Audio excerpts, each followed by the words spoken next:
The Toronto Raptors go to 22-8 on the year, 11-3 on the road, and they have now won 4 in a row. Unfortunately, the Blazers lose their 6th in a row, 95-91 the final. Of course, this game did not feature Damian Lillard. He was out with a sprained ankle. C.J. McCollum stepped in and stepped well. 29 points, 7 assists to lead the Blazers. But in the end, turnovers hurt the Blazers, 18 of them, 16 points off of turnovers. However, we dwell on the positive, and that positive, defense. This is the number 1 scoring team in the league, Lamar. As you know, the Raptors, they're held to 95. They're number 2 in field goal percentage at 48. They shoot 33 against the Blazers. Well, they do have the number 1 offensive efficiency in the league, and I love what the Blazers did, mixing things up defensively against 2 very quality guards in Lowry and DeRozan. They were trapping on pick and rolls. They were showing aggressively. Then at other times, they were laying back, just keeping that offense off balance as much as possible. I love what C.J. McCollum did.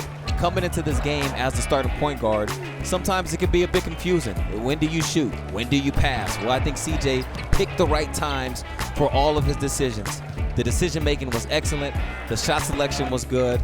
He was a leader out there, and then he was defending very hard, as were all the Blazers. Mason Plumlee's 15 rebounds were critical, but the Blazers just unable to get those important rebounds when they got those stops, and we saw that even in the fourth quarter when they got that big stop late.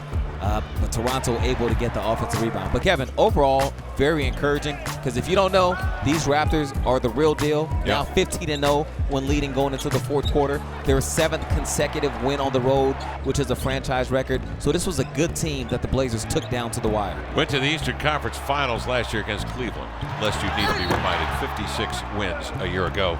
And they seem to be a little bit better club than they were last year. Kyle Lowry leading the way with 27. Always seems to be one quarter that hurts the Blazers, and in this case it was the third when the Raptors go 7 of 11 from 63%. But guess what? The Blazers held Toronto to 19% shooting, 5 of 26 total from the field in the fourth quarter. But nonetheless, the Raptors win at 95-91. We'll see you on Wednesday when the Blazers take on DeMarcus Cousins and the Sacramento Kings.